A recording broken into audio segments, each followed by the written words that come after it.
네, 하나님 말씀은 시편 27편입니다. 1절부터 14절까지 우리 한 절씩 교독하겠습니다. 주께서는 나의 빛이시요 나의 구원이시니 내가 누구를 두려워하랴. 주께서는 나의 생명의 힘이시니 내가 누구를 무서워하랴. 장악한 자들을 나의 원수들과 나의 적들이 나의 살을 먹어 삼키려고 나에게 왔을 때 그들이 걸려 넘어지고 쓰러졌다. 군대가 나를 대적하여 주둔할지라도 나의 마음은 두려워하지 아니하리라. 전쟁이 나를 대적하여 일어날지라도 나는 이 전쟁 가운데서 자신만만하리라. 내가 주께 갈구해온 한 가지를 내가 구하겠노라. 이는 나의 생애의 모든 날들 동안 내가 주의 집 안에서 거하려 하니 주의 아름다움을 보고 그분의 성전 안에서 여쭙고자 함이라. 이는 공경의 날에 그분께서 나를 그분의 막사 안에 숨기실 것이요 그분께서 나를 그분의 성막의 은밀한 곳 안에 숨기실 것이며 그분께서 나를 반석 위에 세우실 것이기 때문이라. 그리하여 이제 나의 머리는 내 주위에 있는 나의 원수들 위로 들어 올려지리라. 그러므로 내가 그분의 성막 안에서 즐거움의 인생 제물들을 바치겠노라. 나는 노래하겠으니 진정 나는 주께 찬송들을 노래하겠노라. 오 주여, 제가 저의 목소리로 부르짖을 때 들어주소서.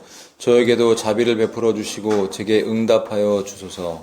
당신께서 말씀하시기를 너희는 나의 얼굴을 찾으라 하셨을 때 저의 마음이 당신께 말씀드리기를 주여 제가 당신의 얼굴을 찾겠나이다 하였나이다. 당신의 얼굴을 저에게서 멀리 숨겨두지 마소서. 당신의 종을 분노 가운데 치워버리지 마소서. 당신께서는 나의 도움이 되셨나이다. 오 나의 구원의 하나님이여, 저를 떠나지 마시고 저를 버리지도 마소서. 제 아버지와 제 어머니가 저를 저버릴 때에도 주께서는 그때 저를 거두어 들이실 것입니다. 오 주여, 저에게 당신의 길을 가르치소서. 또 저의 원수들로 인하여 저를 순탄한 행로로 이끄소서. 저의 원수들의 뜻에 저를 넘겨주지 마소서. 이는 거짓 증인들과 잔인함을 내뿜는 그런 자들이 저를 대적하여 일어났기 때문이다. 제가 산자들의 지역에서 주의 선하심을 볼 것이라 믿지 아니하였더라면 저는 실신하였으리이다. 다 함께 주를 기다리라. 훌륭한 용기를 내라. 그리하면 그분께서 너의 마음에 힘을 주시리라. 내가 말하노니 주를 기다리라. 아멘. 네, 여호수아를 원래 마무리를 하려고 했었는데 어제 갑자기 하나님께서 또 이 시편 27편의 말씀을 기억나게 하시면서 지금 이 시즌에 꼭 다시 들어야 될, 우리가 다시 기억해야 될 말씀이라는 마음을 주셔서 이 말씀을 가지고 함께 은혜 나누기를 원합니다. 예. 여러분, 다윗은 우리는 좀 실감을 잘 못할 거예요. 물론 이제 교회에서 다윗에 대한 얘기가 많고, 다윗 찬양하는 사람, 춤추고 찬양했던 다윗에 대한 그런 이야기들, 바지가 내려갈 정도로, 옷이 벗겨질 정도로 그렇게 춤추며 찬양했던 그 다윗의 모습, 뭐 다윗의 장막이라든지. 그래서 지금도 다윗의 장막을 막 만들잖아요, 사역자들이.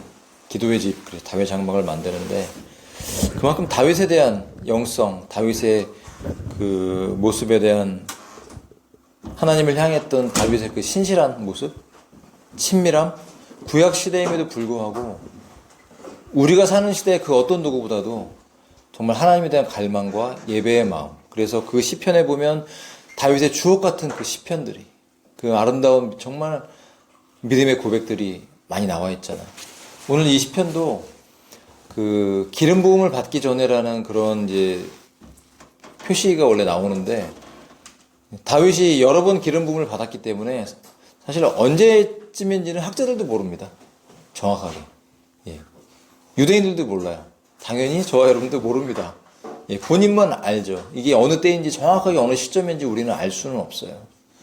그렇지만 오늘 이 본문을 통해서 다윗이 갖고 있었던 그 믿음의 정수, 정말 그것이 하나님의 마음에 합한 것이었기 때문에 동일하게 우리에게도 다시 한번 새롭게 우리의 마음속에 일깨워지기를 원합니다. 예. 여러분, 다윗이 왜 하나님의 마음에 합한 자였을까요? 우리가 많이 들어왔던 4절부터 먼저 보겠습니다. 내가 주께 갈구해온, 갈망해온 한 가지, 바로 이 원띵이라는 것 가지고 뭐 원띵 하우스도 만들어지고 뭐 원띵 막 엄청나게 신부의, 예수님의 신부의 자세를 강조하기 위해서, 그런 영성을 드러내기 위해서 원띵이라는 단어를 많이 사용하고, 실제로 저는 원띵 하우스에 가서 예배도 해보고, 근데 그 원띵 하우스를 만들었던 목사님이 변질되는 걸 보면서 도대체 그분이 추구했던 원띵이 무엇이었는가를 의심하게 됐었어요. 그 원띵 하우스에서 예배 인도를 하고 원띵 하우스에서 밤을 새면서 24시간 기도를 했던 수많은 사람들이 그가 추구하는 원띵이 무엇인가를 의심할 만한 그런 열매들이 드러나는 걸 보면서 도대체 우리가 진정 가져야 될 그 진실한 다윗이 원래 정말 품었던 그 한 가지가 무엇인지를 우리가 깨닫고 나아갈 때 정말 하나님께서 기뻐하시는 하나님 마음에 합한 자가 될 줄로 믿습니다. 오늘 이 시편은 세 부분을 한번 나눠볼게요. 자, 1절부터 6절까지를 한 단락으로 나누고요. 그 다음에 7절부터 13절까지를 두 번째 단락으로 나누고 14절을 맨 마지막, 그래서 세 파트로 나눠서 요 부분이 가지고 의미들을 한번 나누면서 한번 나눠보겠습니다. 자, 첫 번째 1절부터 6절까지 내용을 쭉 한번 읽어보면 처음 시작부터 놀라운 계시적인 내용이 나옵니다. 그것은 무엇이냐면 다윗이 고백하는데 주께서는 나의 빛이시오라고 얘기를 해요. 예. 빛을 비추는 분, 혹은 빛을 우리에게 알려주시는 분이 아니라 그분 자체가 빛이시라는 놀라운 계시의 말씀이에요. 예. 우리는 그렇게 기도합니다. 하나님, 우리의 갈 길을 밝게 비춰주세요. 주의 말씀은 내 발의 등이라고 말씀하죠. 그러면서 우리의 삶의 어떤 부분들을 비춰주셔서 내가 바르게 걸어갈 수 있도록 해달라고 그렇게 기도하고 그런 마음을 품기도 하죠. 그러나 성경은 오늘 우리에게 분명하게 다윗을 통해 무엇을 가르쳐 주시냐면 주님 자신이 빛이시라는 거예요. 그분은 빛이시기 때문에 조금 더 어둠이 없다라는 것입니다. 그분은 빛들의 아버지이시기 때문에 정말 그 하나님의 은혜롭고 좋은 것들이 빛들의 아버지로부터 우리에게 부어진다고, 예배 가운데 부어진다고 성경은 우리에게 말씀해주고 있습니다. 하나님은 빛이십니다. 그분은 조금 더 어둠이 없으시고, 그렇기 때문에 주님의 보좌가 이 땅에 펼쳐지고 맨 마지막에 새하늘과 새 땅에 주님의 그 새 예루살렘 성에 하나님과 어린 양이 정말 우리의 등불이 되실 때는 빛 자체가 되셔서 우리의 모든 삶들을 비춰주신다는 것이에요. 빛이십니다. 어둠이 없으십니다. 그렇다면 우리가 그분을 바라볼 때 어떨 때는 하나님은 우리에게 아무런 말씀을 안 하시고 어떨 때는 우리가 그분을 오해할 만한 상황이 생겨도 성경은 그것에 대해서 뭐라고 단정지어 말씀드리냐면 그렇지 않다라는 거예요. 말씀은 우리에게 명확하게 하나님의 누구인지를 알려주고 있어요. 여러분, 만약 우리의 삶 속에 어둠이 있다면, 우리가 빛 가운데 거하지 않고 있다면 빛 대신 주님과 정말 온전하게 교제하고 있지 못하다는 것을 말씀해주고 있는 것입니다. 여러분, 오늘 빛 대신 주님 앞에 우리의 모든 삶이 다 드러나기를 원합니다. 정결해지기를 원합니다. 그 빛 가운데 우리의 모든 어둠이 다 드러나기를 원합니다. 우리가 때로는 왜 우리의 기도 제목들을, 나의 연약함들을, 나의 부끄러움들을 지체들 앞에 드러내서 기도를 부탁합니까? 그것은 내 안에 있는 그 어둠을 빛 가운데, 주님이 우리 가운데 계시기 때문에 이미 우리 지체들 안에, 우리 사이에는 빛이 있는 것입니다. 그렇기 때문에 우리가 지체들 안에서, 우리 관계 안에서 나의 어떤 연약함들이나 문제를 끄집어내서 기도를 부탁한다는 것은 무엇이냐면 빛 대신 주님 앞에 나의 어두움을 고백하고 드러낸다는 것이에요. 에베소서에는 그것이 빛이 된다고 말씀하세요. 내 안에 어둠이 있다면 그 어둠을 주님 앞에 고백하는 그 자체만으로도 내 안에 어두움이 빛이 되어버립니다. 왜냐하면 그 안에 하나님이 임재하시기 때문이죠. 하나님은 겸손한 자에게, 하나님은 정말 자신을 낮추는 사람에게 당신을 알려주시고 임재하십니다. 하나님의 빛이십니다. 여러분 그 강렬한 빛으로 오늘 이 예배 가운데 저와 여러분의 영혼이 비춰지기를 축복합니다. 아멘. 그렇기 때문에 다윗이 고백합니다. 나의 구원이시다. 빛이시고 나의 구원이시기 때문에 내가 누구를 두려워하라. 예. 주께서는 나의 생명의 힘이시니 내가 누구를 무서워하랴. 엄청난 다윗의 믿음을 고백하고 있습니다. 하나님이 누구신지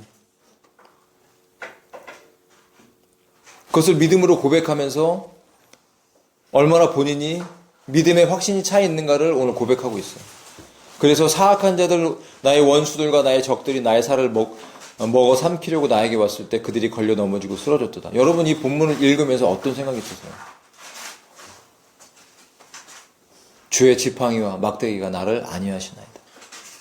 그가 목동으로서 양들을 칠 때 사자와 곰이 달려와서 그에게 달려왔을 때 그는 그곳에서 하나님이 본인을 지켜주시면서 그들을 찢었던 경험들을 기억합니다. 그 어렸을 때 가족에게 그 누구도 정말 대단한 형들이 쭉 있었잖아요. 그렇게 외모적으로 봤을 때 다윗은 대단하지 않았고 작았고 새카맸고 양을 치면서 그 허드렛 일, 힘든 일들을 감당했던 목동이었어요. 그런데 그 광야에서 때로는 초원에서 그 양들을 치면서 춥고 때로는 덥고 그 모든 시절들을 거치면서 여호와가 본인의 목자였다는 것을 그는 충분히 경험했던 것입니다. 하나님이 그를 쉬게 하시고 하나님이 그에게 노래하게 하시고 그래서 그 어릴 때부터 예배자로 하나님을 찬양하는 사람으로 한가할 때는 기타 비슷한 걸 치면서 예배하고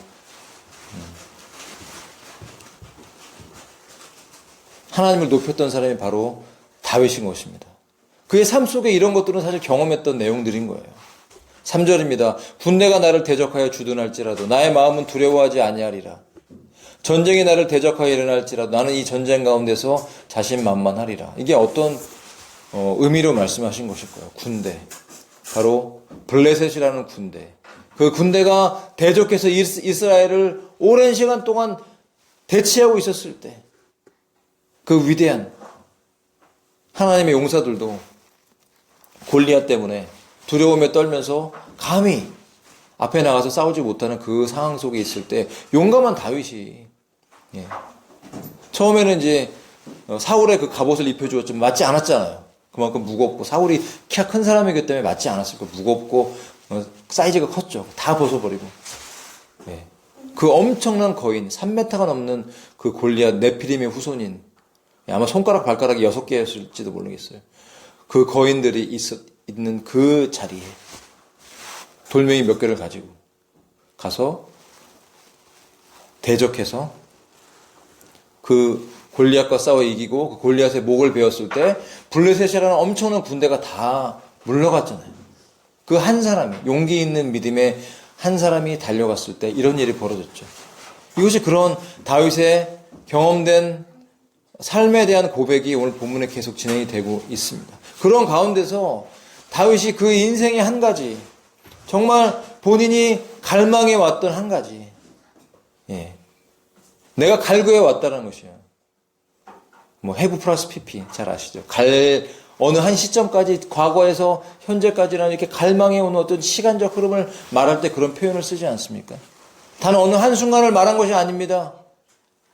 하나님께서 그렇게 다윗 안에서 역사하셨고 다윗은 그 갈망을 가지고 오랜 시간을 지나왔다라는 것이에요. 그것이 무엇입니까? 그의 생애의 모든 날들 동안 주의 집에 거하려 함이다. 여러분 주의 집은 다른 것이 아닙니다. 주의 집이라는 의미는 뭐냐면 하나님의 임재를 말하는 거예요. 다윗은 왜 그렇게 하나님 마음에 합했을까요?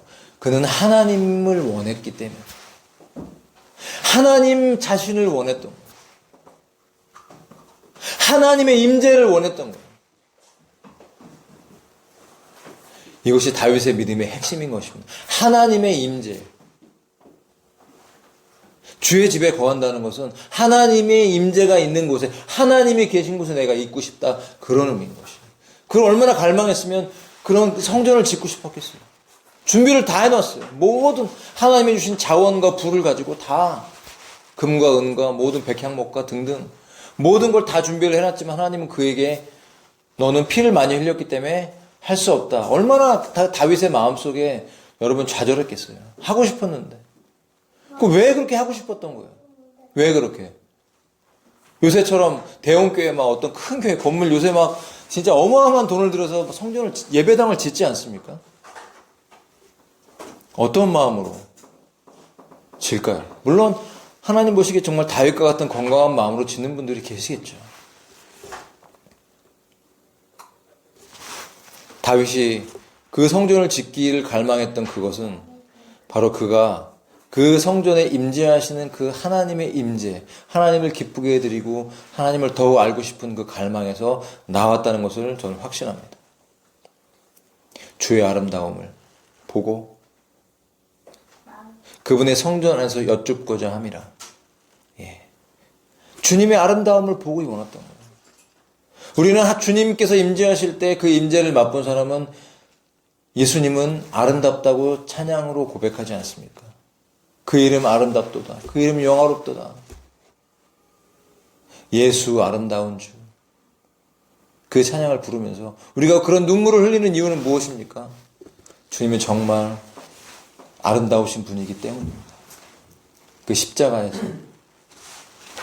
몸 찢고 피 흘려 우리를 구원하기 위해서 모든 것을 다 내어주신 그 주님의 하나님이시면서 인간이 되어서 이 땅에 초라한 인간의 모습으로 오셔서 우리의 양식이 되어주신 그 하나님의 본체이신 예수님을 생각할 때 우리가 아름답다는 얘기가 안 나올 수가 없는 것이죠.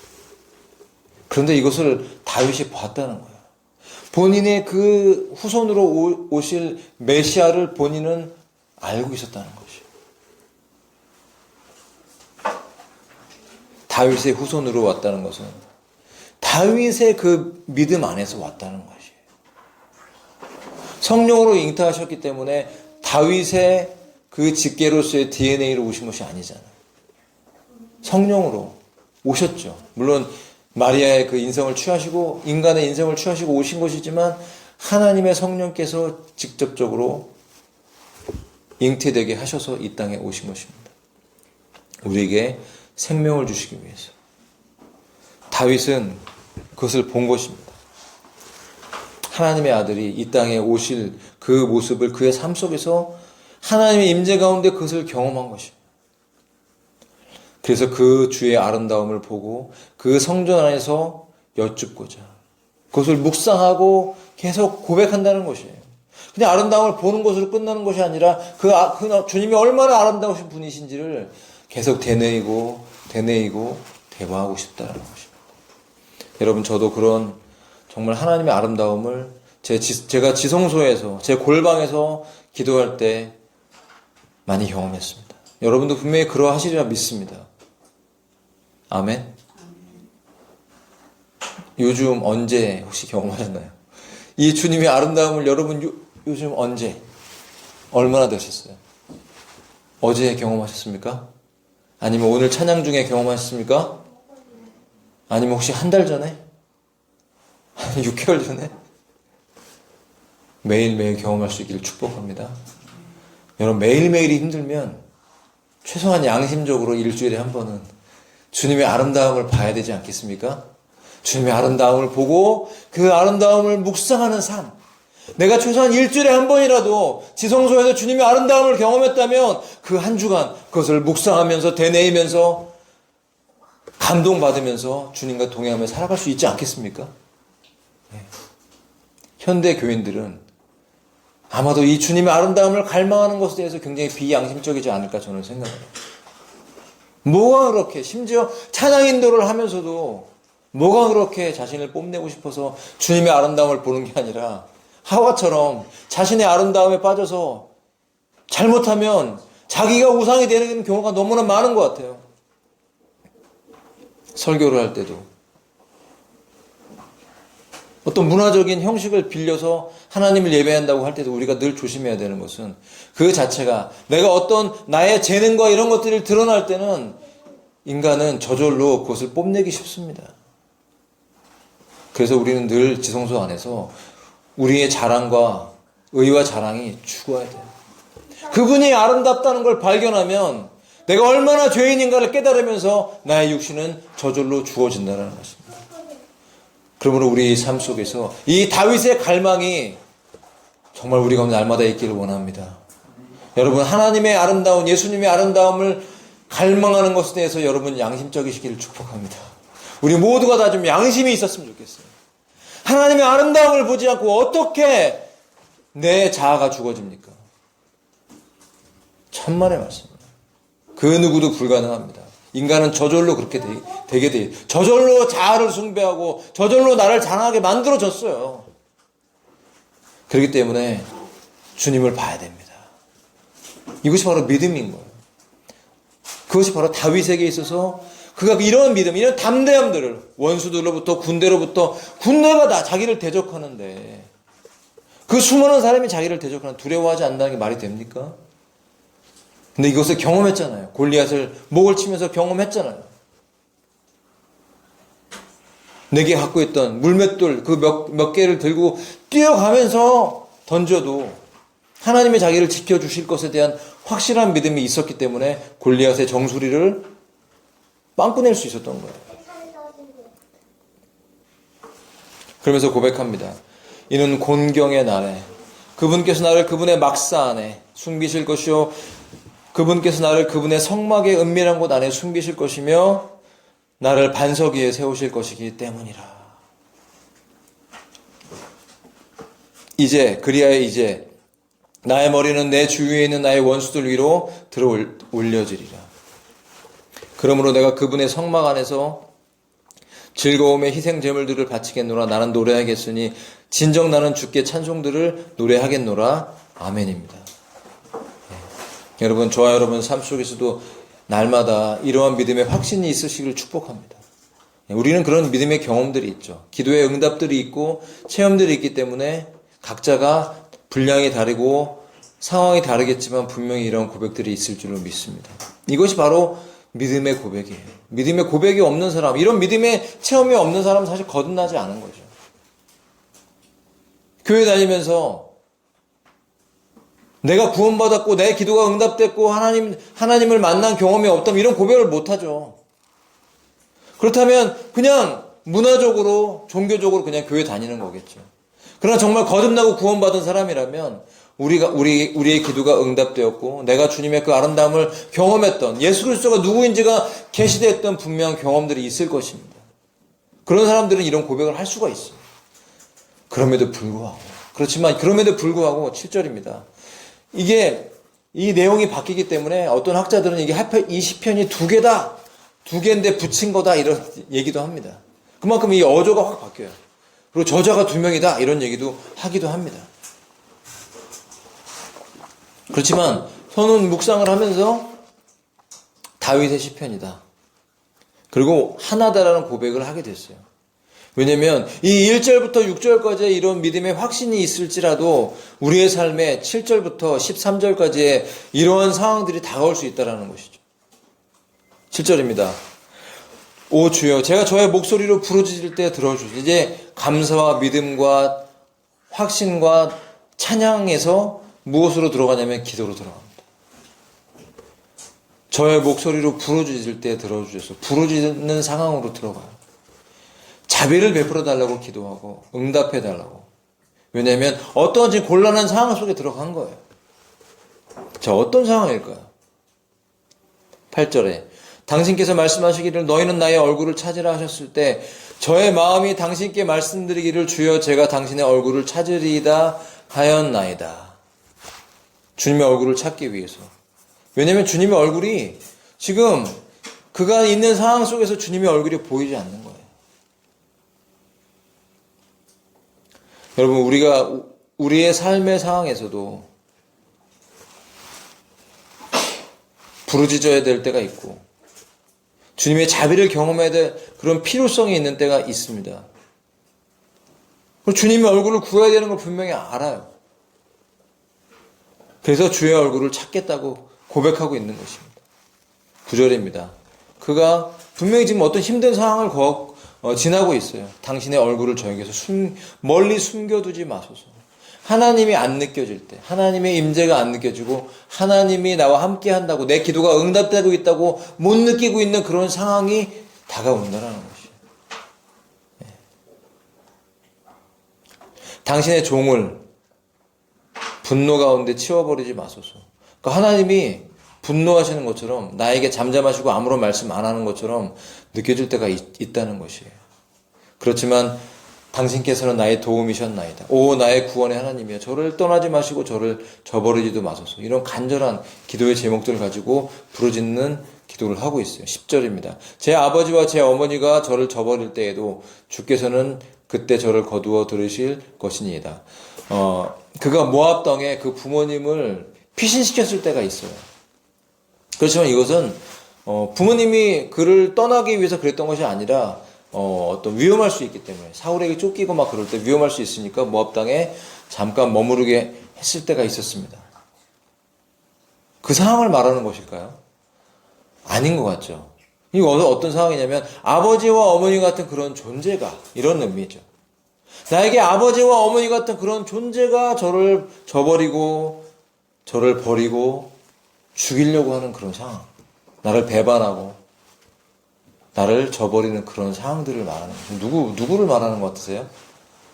사울 왕이 밥 먹으러 왔는데, 정기적으로 밥 먹으러 갔어요. 사울과 함께 그 왕의 식탁에 다윗이 밥 먹으러 갔었던 거예요. 정기적으로. 근데 갑자기 창을 던졌죠. 다윗이 그 창을 피해서 도망갔고, 계속 그런 일들이 벌어졌어요.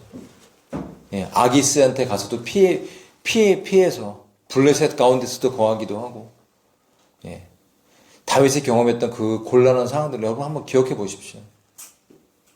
우리는 그 상황에 처해보지 않으니까 쉽게 말할 수 없었지만, 다윗이 우리 원수 아닙니까? 하면서 다윗 그 아기스의 그 왕의 주변에 있는 신하들이 막 얘기할 때 그 얘기를 딱 들으니까 얼마나 겁이 나겠어요. 갑자기 그 말을 들으면서 그 피할 수 있는 길은 무엇이냐면 이제 침 흘리는 거죠. 침 줄줄줄 흘리면서 문설주에다가 얼굴을 막 비비고 미친 소리 하면서, 여러분 그 생각을 해보세요. 얼마나 두려우면 그 상황에서 그렇게 했겠어요. 사울에게 쫓기면서 먹을 것이 없어서 노베에 있는 그 제사장들을 찾아가서 그 진설병, 빵을 구워서, 큰 빵들을 구워서 쫙 이렇게 널어놓는 그 빵들은 날짜가 지나면 또 새로운 빵으로 바꿔야 됐죠. 그럼 물린 빵들은 제사장들만 먹을 수 있어요. 그런데 너무 배고프니까 가서 자기를 따르는 그 병사들과 함께 그 빵을 먹었잖아요. 그 위기 가운데 수많은, 우리가 이해할 수 없는, 쫓기고 오랜 시간을 얼마나 쫓깁니까? 굴 속에 숨어 있는데 또 사울 왕이 들어와서, 들어왔는데 마침 또 왜 그 굴 속에서 응가를 하러 들어왔는지, 응가를 하러 들어온 거야. 조용히 그 자기를 정말 쫓아다니고 죽이려는 그 원수가 바로 눈앞에 있는 거잖아요. 칼을 들고 다 있는데 병사들은 지금이 기회다, 죽이십시오, 바로 눈앞에 와 있는 거예요. 깜깜한 데 들어오니까 사울이 눈이 잘 안 보였나 봐요. 그죠? 열심히 볼 일을 보고 있는데 다윗은 조용히 그 옷깃을 자릅니다. 왕이기 때문에 그가 입었던 그 옷은 분명히 옷깃을 잘랐다는 것은 그 옷 내 귀퉁이에 있는 그 달린 그 술을 자른 거죠. 이것은 무엇이냐면 권위와 하나님의 임재를 상징하는 것이기 때문에 굉장히 중요한 것입니다. 그것만 자른 것도, 그래서 다윗이 죽이지 않고 그것만 잘랐는데도 불구하고 양심의 찔림을 받죠. 왜냐면 그거 자체가 사울 왕의 그 왕으로서의 권위가 제거된다라는, 사실은 그런 의식이 있었다는 것이에요. 그렇기 때문에 옷깃을 잘랐다고 해서 그렇게 이렇게 마음에 찔려할 일은 아니잖아요. 그런 의미가 있었던 것입니다. 11절입니다. 오 주여 저에게 당신의 길을 가르치소서. 또 저의 원수들로 인하여 저를 순탄한 행로로 이끄소서. 네. 눈에 보이는 원수들, 눈에 보이지 않는 영적인 원수들. 그 눈에 보이지 않는 영적인 원수들이 분명히 그때도 존재했고, 그 원수들로 인하여서 눈에 보이는 눈에 보이는 그런 원수들이 등장하죠. 우리가 사는 시대도 마찬가지입니다. 사람이 원수로 다가오죠. 근데 그 사람이 원수로 등장할 때 그 사람의 등장시키는 영적인 배경이 있다라는 것이죠. 그런데 그 원수들의 공격 때문에 넘어지고 싶지 않기 때문에 다윗이 얘기했던 건 뭐냐면 바른 길로, 당신의 길로 제가 넘어지지 않고 바르게 갈 수 있게 가르쳐 달라고 기도하고 있는 것입니다. 그렇기 때문에 순탄한 행로로 이끌어 달라고. 여러분 오늘도 우리도 그렇게 기도하십시다. 우리에게 주의 길을 보여달라고. 하나님이 원하시는 순탄한 길, 나의 다리가 절고 있는가?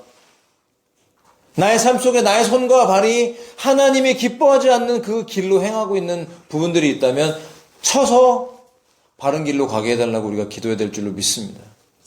때로는 하나님께서 우리의 삶에 기도가 응답되지 않는 것처럼 보이게 하시고 우리에게 인내의 시간들을 주실 때가 있어요. 그때 우리는 우리의 삶을 돌아봐야 됩니다.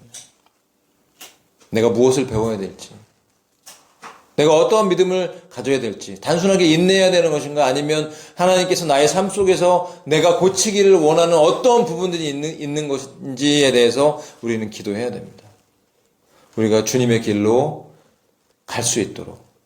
원수들이 공격하고 우리를 참소하기 때문에 지금도 참소하지 않습니까? 아직은 사탄이 아직도 하나님 보좌에 접근할 수 있는 권리가 아직도 있습니다. 대환란 때는 쫓겨나죠. 환란의 중간에 공중 권세 잡은 그 미가엘과의 싸움에서 쫓겨나서 이 땅으로 떨어지기 때문에 이제는 보좌에 접근할 수가 없어요. 땅에 떨어져요.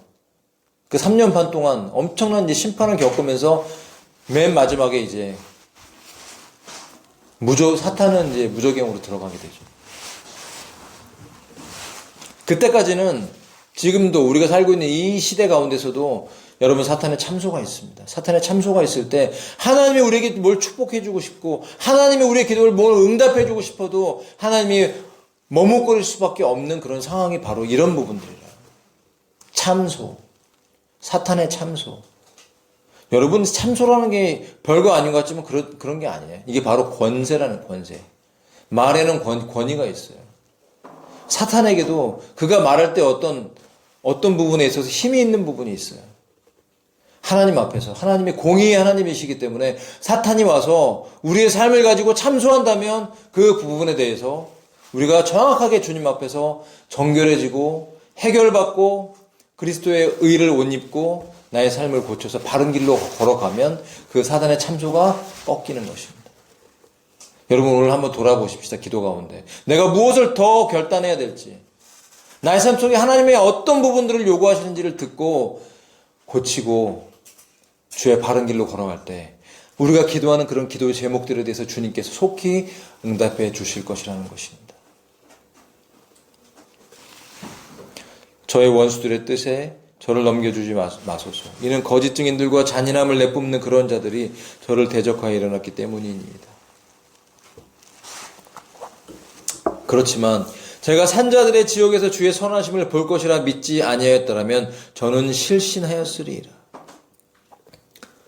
이것이 다윗의 믿음입니다. 역시 하나님의 선하심을 볼 것이라는 확신이 그에게 있었다는 것이 얼마나 힘들면 정신을 잃을 정도로 실신할 정도로 그렇게 힘들었을까. 우리가 지금 지내고 있는 이런 지금 이 시즌이 저도 사실 좀 지루하기도 하고 좀 힘들 때가 있어요. 저도. 왜냐면 제가 몸이 예전 같지는 않은 거예요. 회복이 잘 안 되는 거예요. 어느 날은 컨디션이 좀 좋고 어느 날은 또 컨디션이 이 몸이 조금 그래도 정상적으로 회복되려면 오후 막 3시, 4시 돼야 깨어나. 계속 뭘 집어내야 돼. 마늘도 먹고, 꿀도 먹고, 막 밥도 먹고, 막 바나나도 단 걸 막 먹어요. 당뇨 환자인데도. 막 당이 필요해갖고 막 집어넣어요.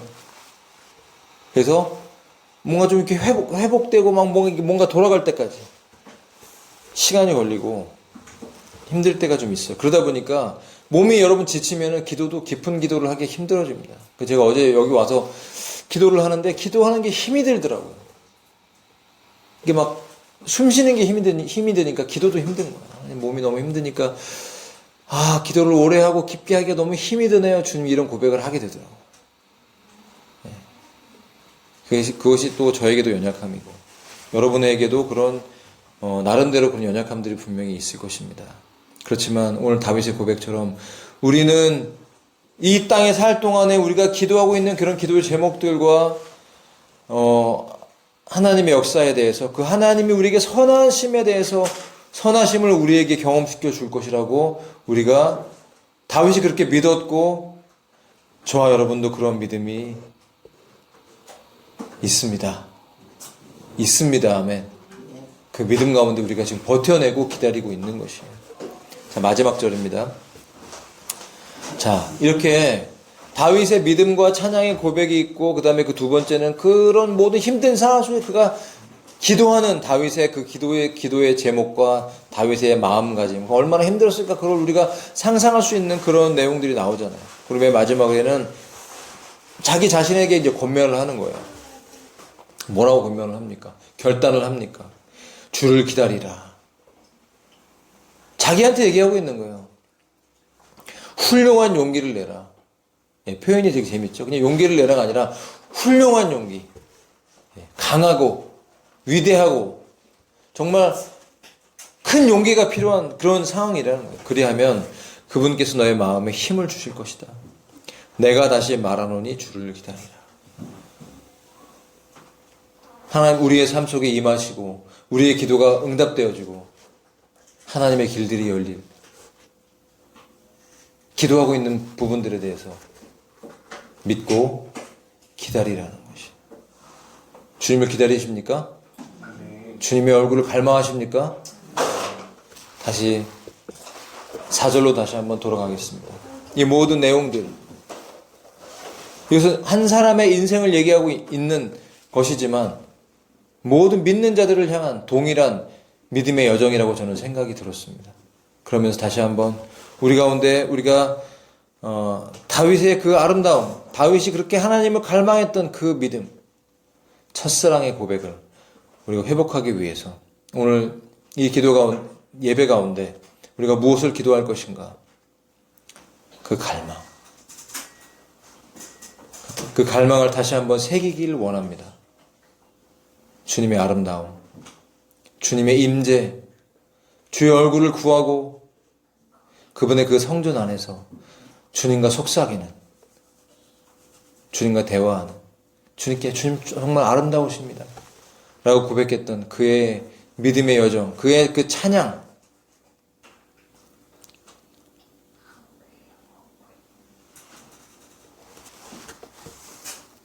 그 결단이 다시 한번 우리의 삶 속에서 새겨지기를 원합니다. 믿음으로 승리하십시다. 하나님을 찬양하십시다. 주님 반드시 우리의 기도를 들으시고 응답하시고 우리의 손을 붙들고 계십니다. 마지막으로 오늘 예배 전에 하나님 저에게 주셨던 마음, 찬양하기 전에 제 안에 들었던 마음은 음성은 이것이었습니다. 내가 너희를 신뢰한다. 내가 너희를 신뢰한다. 아멘이십니까? 우리 기도하십시다. 말씀을 생각하면서 주 앞에 기도로 나가겠습니다.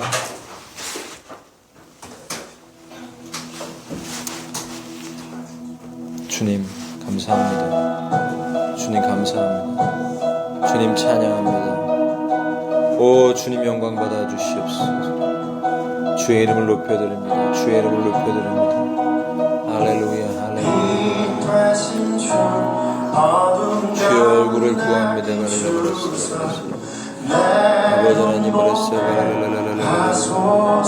아버지 하나님을 아버지 주님 예배하며 찬양합니다. 주님 찬양합니다. 주님 경배합니다. 주님 뜻을 이루어 주시옵소서. 할렐루야, 할렐루야, 할렐루야. 아버지, 주님을 찬양하며 나아갑니다. 예배하며 나아갑니다. 주님, 주의 뜻이 이루어지게 도와주시옵소서. 주님, 다윗과 같은 갈망들을 부어주시옵소서. 주님의 아름다움을 갈망하는, 주의 임재를 갈망하는 그 다윗의 그 한 가지의 갈망, 그 일생을 추구하며 갈망했던 그의 믿음을 우리에게도 부어주시옵소서. 부어주시옵소서. 아버지, 이 예배 가운데 오늘 주님을 갈망하며 주의 얼굴을 구합니다. 말씀하여 주시옵소서. 주님, 말씀하여 주시옵소서. 주님, 사랑하는 주님, 주님을 바라봅니다. 예배하며 나아갑니다. 할렐루야. 오 주여, 임재해 주시옵소서. 말씀하여 주시옵소서. 할렐루야, 할렐루야.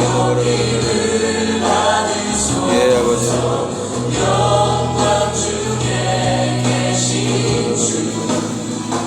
주님, 감사와 찬양을 올려드립니다. 주님 갈망합니다. 주님 바라봅니다. 주님의 아름다움을 체험하게 해주시옵소서. 주님을 더 알게 해주시옵소서. 주님이 어떤 분이신지, 예수님이 얼마나 아름다운 분이신지 우리의 삶 속에 더 알기를 원합니다. 주여, 임재해 주시옵소서. 우리 성도들, 우리 모두에게 하나님의 사랑의 충만함으로 채우시고 아버지, 믿음의 삶을 살아갈 수 있도록, 하나님을 신뢰하며 믿음의 선한 싸움을 싸울 수 있도록 우리 모두에게 새 힘을 부어주시옵소서. 역사해 주시옵소서. 아버지요, 주님 한 분으로 만족하며 우리의 삶을 쳐서 복종시키는 거룩한 삶으로, 주님이 원하시는 그 삶으로 나아갈 수 있도록 정결하게 해주시옵소서. 거룩하게 해주시옵소서. 새 마음을 부어주세요. 새 영을 부어주세요. 새롭게 해주시옵소서. 정금처럼 씻어주시옵소서. 우리를 연단하시고 우리를 새롭게 하신 주의 음성을 듣고 주 앞에 세워지기를 원합니다. 주님 앞에 바로 서기를 원합니다. 주의 길로, 주님이 원하시는 그 삶으로 걸어가게 해주시옵소서. 할렐루야. 주를 기다립니다. 주를 바라봅니다. 주님, 역사해 주소서. 주님, 예 주님. 할렐루야. 예배하며 찬양하며 주의 아름다움을 갈망합니다.